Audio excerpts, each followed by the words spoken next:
ఏమైంది రాదేమో డల్గా ఉన్నావు. పొలం కాడికి పోయినా పంట కోసం పైసల కోసం అడగాల, ఓళ్ళని అడగాల. ఇప్పుడు ఆనకాలం వస్తుంది, పంట వేయాలి. ఒక పని చేయ అయితే లక్ష్మణ్ సేటునన్నా దొరగారినన్నా అడిగి చూడు ఒకసారి, డబ్బులు దొరుకుతాయేమో. సరే మరి నేను అడిగేస్తాను. అడిగి చూడు ఒకసారి, దొరుకుతాయేమో చూడు. సరే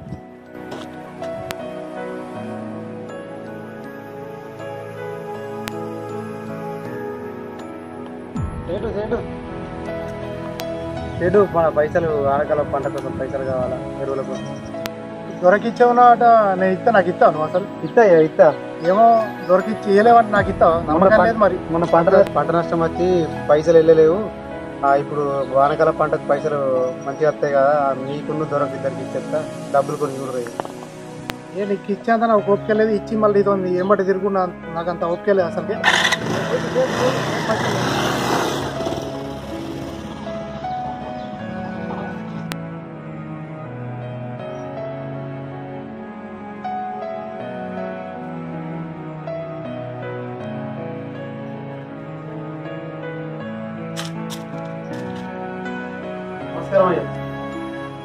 అయ్యా ఆయిట్ ముందుంది, వానకాలం పంటకి ఆ ఎరువులకు డబ్బులు కావాలా, డబ్బుల కోసం వచ్చినాయ్యా.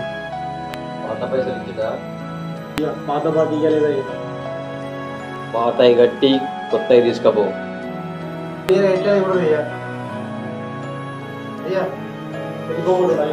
అయ్యా చూడు అయ్యా, అయ్యా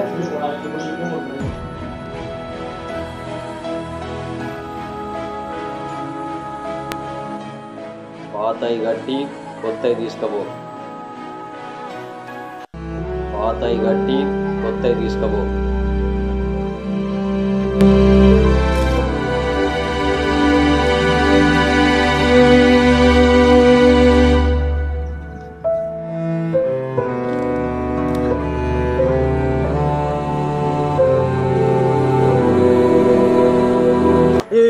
ఏమైంది? పంట వేద్దామంటే పైసలు దొరుకుతలేవు, ఓళ్ళు ఇస్తలేరు, అందుకోసం మందు తాగి చచ్చిపోమని వచ్చినడికి. అయ్యా నీ తెలంగాణ ప్రభుత్వం ఎకరానికి 4,000 ఇస్తుంది. అవునా? 4,000 ఎందుకు? తెలంగాణ ప్రభుత్వం రైతు బంధు పథకం కింద వ్యవసాయం చేసుకోవడానికి ఒక ఎకరానికి చొప్పున పంటకు 4,000 రూపాయలు ఇస్తుంది. నిజంగానా? వస్తాయి. ఈ 2 రోజుల మన ఊర్లో పంచుతారు. పంటకు వస్తాయి. ఈ 2 రోజులు పంచుతారా? మళ్ళీ ఒకవేళ మనం ఇక్కడ తీసుకోకుండా లేకున్నా కానీ ఎంఆర్ ఆఫీస్కి పోతే మళ్ళీ మన ఆధార్ కార్డు ఉంటుంది, మనకి ఇస్తారు. పెన్షన్ అవసరం లేదు, మన ప్రభుత్వం. సరే లేకపోతే ఇప్పుడు నేను అనవసరంగా